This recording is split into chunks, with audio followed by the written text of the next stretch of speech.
Break के बाद बहुत स्वागत है और बात करेंगे महाकुंभ की। प्रयागराज से खबर, महाकुंभ का आज 11वां दिन है। महाकुंभ में श्रद्धालु लगातार आस्था की डुबकी लगाते हुए नजर आ रहे हैं। अब तक 9 करोड़ का आंकड़ा पार हो चुका है। 9 करोड़ से अधिक श्रद्धालुओं ने आस्था की डुबकी लगाई है। 29 जनवरी को मौनी अमावस्या का अमृत स्नान और इसको लेकर तमाम तैयारियां की जा रही हैं। बड़ी जानकारी आपको दे दी। कल आपने तस्वीर देखी होगी कि किस तरह से इस महाकुंभ क्षेत्र में मुख्यमंत्री योगी आदित्यनाथ ने मंत्रिपरिषद की बैठक की और अब लगातार यहां पर आप देखेंगे कि श्रद्धालुओं का आना लगातार जारी है। अब क्योंकि मौनी अमावस्या का स्नान दूसरा अमृत स्नान होगा और इस स्नान को काफी पवित्र माना जाता है। ऐसे में इस मौनी अमावस्या के स्नान पर 8 से 10 करोड़ के श्रद्धालुओं के आने की संभावना जताई जा रही है। ऐसे में इनको देखते हुए व्यवस्थाओं को चाक चौबंद किया जा रहा है। खुद मुख्यमंत्री योगी आदित्यनाथ पहुंचे थे व्यवस्थाओं का जायजा लेने के लिए। हमने आपको वो भी तस्वीर दिखाई कि मुख्यमंत्री योगी आदित्यनाथ ने हेलीकॉप्टर से हवाई सर्वेक्षण किया और व्यवस्थाओं का जायजा लिया। उससे पहले मुख्यमंत्री योगी आदित्यनाथ ने अधिकारियों के साथ एक बड़ी बैठक की थी और बैठक के दौरान सभी को दिशा निर्देश दिया था कि 8 से 10 करोड़ श्रद्धालु मौनी अमावस्या के दिन स्नान कर सकते हैं। ऐसे में कोई अव्यवस्था ना हो। जिस तरह से अब तक महाकुंभ में सब कुछ नियमित रूप से चलता आया है, सारी चीजें व्यवस्थित है, उसी प्रकार से मौनी अमावस्या को भी सारी चीजें व्यवस्थित हो। इतनी बड़ी भीड़ को कंट्रोल करने के लिए तमाम व्यवस्थाएं वहां पर की जाए। उसके बाद आपने देखा होगा कि मुख्य सचिव और डीजीपी खुद वहां पर व्यवस्थाओं का जायजा लेने के लिए पहुंचे थे और उसके बाद मुख्यमंत्री पहुंचे। अब ऐसे में क्योंकि 8 से 10 करोड़ श्रद्धालु वहां पर पहुंचेंगे, व्यवस्थाओं को भी बढ़ाया गया है। कहीं ना कहीं चाक चौबंद व्यवस्थाएं की गई क्योंकि बड़ी संख्या में श्रद्धालु यहां पर पहुंचेंगे और क्योंकि दूसरा बड़ा अमृत स्नान ये माना जाता है। ऐसे में सभी व्यवस्थाएं की जा रही हैं और बड़ी बात आपको बता दें कि आज 11वां दिन है। आज महाकुंभ का 11वां दिन है और लगातार श्रद्धालुओं के आने का सिलसिला थम नहीं रहा है और ये बढ़ता ही जा रहा है क्योंकि आंकड़ा रखा गया था 45 करोड़ का, लेकिन जिस तरह से आप देख रहे हैं कि लगातार रिकॉर्ड टूट रहा है, ऐसे में साफ तौर पर यह संभावना जताई जा सकती है कि ये आंकड़ा 45 करोड़ को पार कर जाएगा। 45 दिनों तक ये पूरा धार्मिक आयोजन चलना है। दुनिया का सबसे बड़ा धार्मिक आयोजन है। बड़ी संख्या में लोग वहां पर पहुंच रहे हैं। आज भी सुबह की तस्वीर हम आपको दिखा रहे हैं कि किस तरह से सुबह भी वहां पर घना कोहरा छाया हुआ है, लेकिन मौसम का लोगों पर कोई भी असर नहीं पड़ रहा है क्योंकि श्रद्धा और आस्था की भक्ति में लोग इतने लीन हो चुके हैं कि उन्हें अब मौसम का कोई उनके ऊपर प्रभाव नहीं पड़ रहा है। भीषण से भीषण ठंड हो, कोहरा हो, बारिश हो रही हो, गर्मी हो, अब श्रद्धालु पहुंच रहे हैं।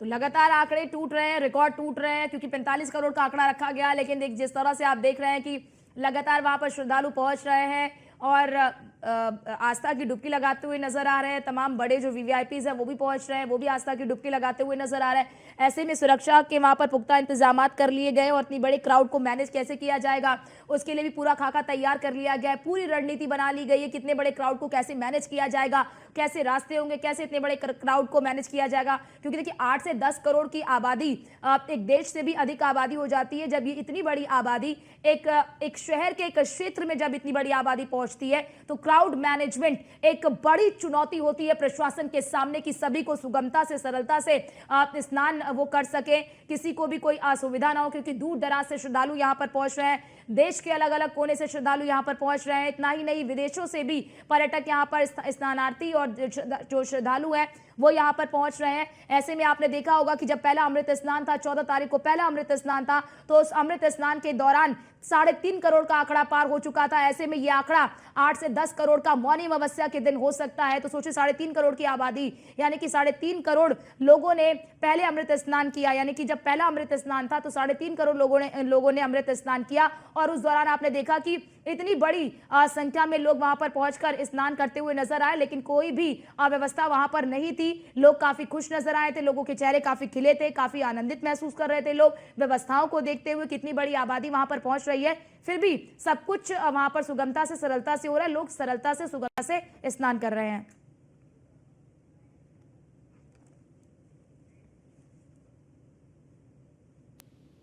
और हमारे साथ हमारे संवाददाता अतुल शर्मा प्रयागराज से लाइव जुड़ चुके हैं। अतुल, आज 11वां दिन है महाकुंभ का।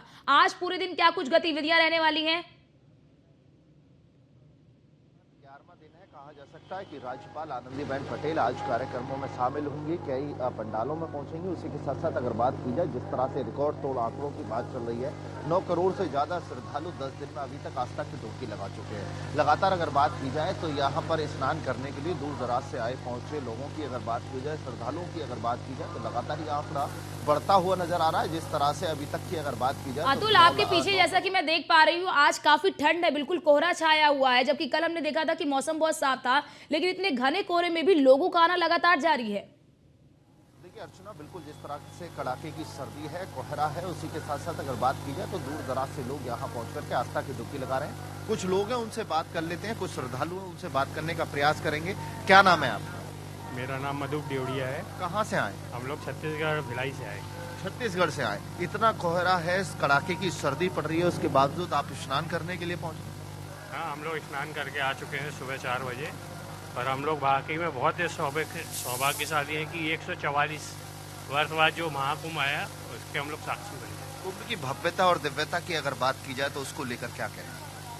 बहुत ही अद्भुत है, अलौकिक है, चमत्कारिक है। और इसका और भी कुछ युवा हैं उनसे जानेंगे। क्या नाम है आप?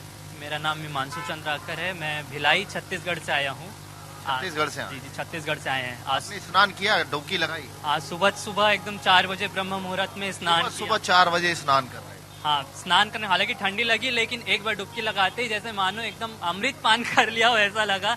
अभी भी हालांकि मुझे ठंडी बहुत लगी। पाप धुल गए और पुण्य की प्राप्ति के लिए आपने सुबह ही सुबह स्नान किया? सुबह यहाँ पे 3 धाराएं हैं, माँ गंगा, माँ जमुना, माँ सरस्वती। माँ गंगा से मेरे तन के मैल धुल गए, माँ सरस्वती ने मन के मैल धो दिए। और प्रार्थना यही करूंगा कि माँ यमुना ने मेरे आगे जो भी कर्म होंगे उसके मैल धो दे। और कड़ाके की सर्दी और कोहरा पड़ रहा है, उससे कोई फर्क नहीं पड़ रहा है, लेकिन वो अमृत स्नान है ना। आपका क्या नाम है महाराज? छोटे लाल पांडे। कहाँ के रहने वाले? दिल्ली गए। दिल्ली से आए आप।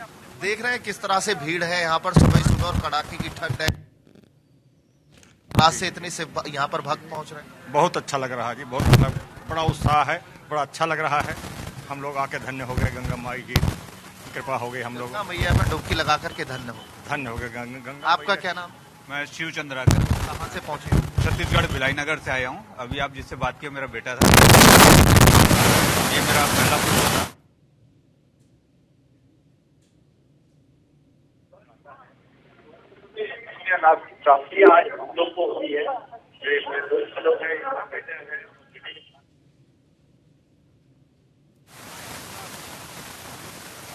श्रद्धालु साफ तौर पर कहते हुए नजर आते हैं कि कड़ाके की सर्दी से कोई फर्क नहीं पड़ता, लेकिन गंगा मां में स्नान करना एक सौभाग्य की बात है और महाकुंभ के महापर्व पर स्नान करना सौभाग्य की बात है। कहा जा सकता है जिस तरह से लगातार यहाँ पर जो आंकड़े हैं वो बढ़ते हुए नजर आ रहे हैं। बिल्कुल बिल्कुल अतुल, क्योंकि देखिए 9 करोड़ का आंकड़ा पार कर गया है। बात कर ले कल की, तो कल कितने श्रद्धालुओं ने आस्था की डुबकी लगाई है, कल का आंकड़ा क्या रहा? और जैसा जानकारी ये भी मिल रही है कि जम्मू कश्मीर के जो उपराज्यपाल हैं मनोज सिन्हा, वो भी वहां पर पहुंचे हैं। क्या उन्होंने स्नान कर लिया है या फिर आज स्नान करेंगे वो? देखिए अर्चना, मनोज सिन्हा की अगर बात की जाए तो वो आज स्नान करेंगे। राज्यपाल आनंदीबेन पटेल आज प्रयागराज पहुंचेंगे, कई कार्यक्रमों में शिरकत करेंगे। उसके साथ साथ कल के आंकड़ों की बात की जाए तो 40 से 45 लाख श्रद्धालु ने आस्था की डुबकी लगाई है और उसी के साथ साथ अगर बात की जाए तो लगातार जो आंकड़ा है वो बढ़ता हुआ नजर आ रहा है। 9 करोड़ 40 लाख से ऊपर यह आंकड़ा पहुंच चुका है। उसी के साथ साथ अगर बात की जाए तो जिस तरह से 40 करोड़ लोगों के आने की संभावना जताई जा रही है, आज 11वां दिन है। 11वें दिन में अभी तक की अगर बात की जाए यानी 8 बजे तक की अगर बात की जाए तो यहाँ पर 15 से 18 लाख श्रद्धालुओं ने आस्था की डुबकी लगाई है। आंकड़े लगातार बढ़ते हुए नजर आ रहे हैं। 40 करोड़ श्रद्धालुओं की जिस तरह से व्यवस्था की बात, जरा ये बताइए अतुल, क्योंकि देखिए जिस तरह से दिन बढ़ रहा है, श्रद्धालुओं की संख्या वैसे वैसे बढ़ रही है, तो जो व्यवस्थाएं की गई है क्या वो पर्याप्त हैं? यानी कि उन व्यवस्थाओं से श्रद्धालु कितने संतुष्ट नजर आ रहे हैं? क्योंकि लगातार आंकड़े अब बढ़ते हुए नजर आ रहे हैं, अब ऐसे ही आंकड़े बढ़ते रहेंगे। देखिए अर्चना, अगर श्रद्धालुओं की व्यवस्थाओं की बात की जाए, मुकम्मल व्यवस्थाओं को देखते हुए यहाँ पर जो व्यवस्था है प्रशासन की तरफ से लगातार तारीफ करता है, मुख्यमंत्री योगी आदित्यनाथ का धन्यवाद करता है और कई राज्यों के जो श्रद्धालु पहुंचते हैं तो जमकर के तारीफ के बाद अपने राज्य में मुख्यमंत्री योगी आदित्यनाथ को मुख्यमंत्री देखना चाहते हैं, देश का प्रधानमंत्री देखना चाहते हैं। लगातार अगर बात की जाए तो आने वाले टाइम के लिए यानी आने वाले वक्त के लिए प्रधानमंत्री के रूप में मुख्यमत्री योगी आदित्यनाथ बिल्कुल। और अतुल जरा ये भी बताइए, हम तो देख रहे हैं कि तमाम, बिल्कुल अतुल, हम तो देख ही रहे हैं कि तमाम जो नेता हैं वो तो पहुंच ही रहे हैं स्नान करने के लिए, लेकिन क्या अतुल अब तक कोई विपक्ष का कोई नेता क्या वहां पर स्नान के लिए पहुंचा है अब तक?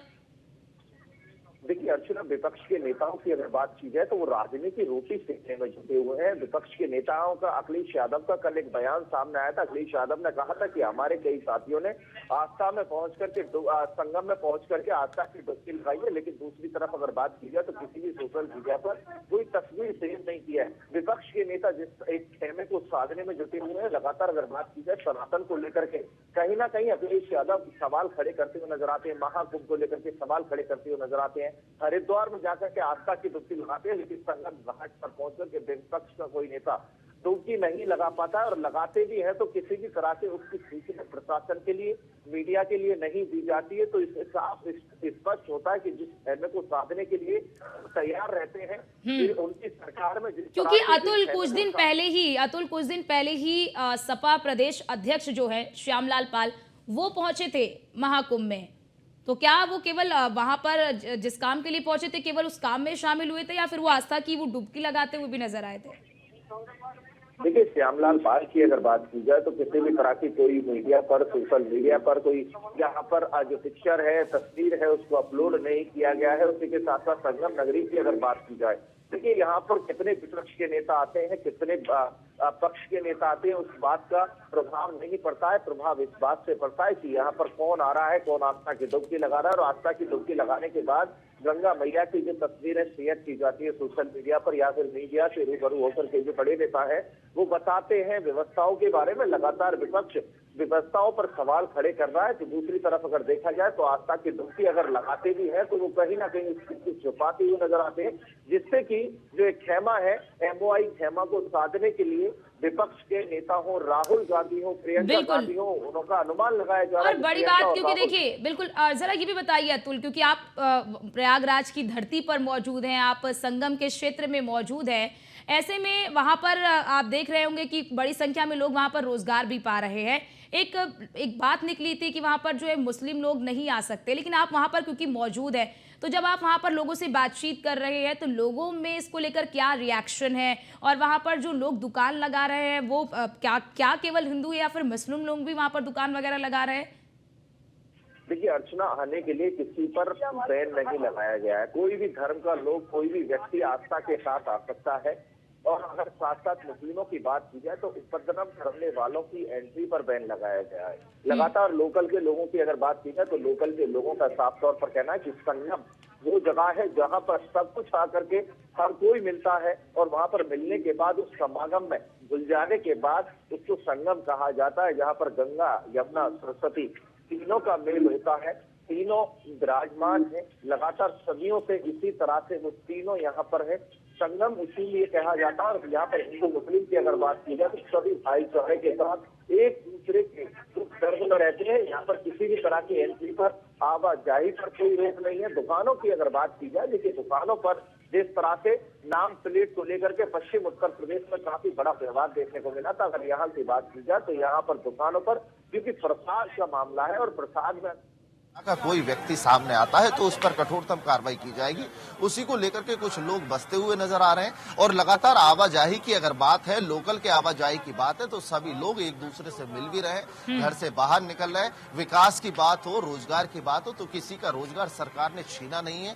लगातार प्रशासन की तरफ से सभी लोगों के लिए रोजगार यहाँ पर देने का काम किया जा रहा है। और उसी के साथ साथ दूर दराज से जो आए लोग हैं वो रोजगार इतना कर पा रहे हैं कि आप संभव सोच नहीं सकते हैं। यहाँ पर रोजगार के वो अवसर मिल रहे हैं, क्योंकि भीड़, क्राउड को देखते हुए जहां एक साथ 10 दिन में 10 करोड़ से लगभग 10 करोड़ लोग पहुंच रहे हैं, तो वहां आप खान पीन की व्यवस्था से लेकर के होटल की व्यवस्था से लेकर के एक नई अनेक ऐसी व्यवस्थाएं जो यहाँ पर रोजगार का संसाधन बनी हुई है। लगातार देखा। ठीक है अतुल, बहुत शुक्रिया आपका हमारे साथ जुड़ने के लिए और ये तस्वीर और ये जानकारी हमारे दर्शकों तक पहुंचाने के लिए।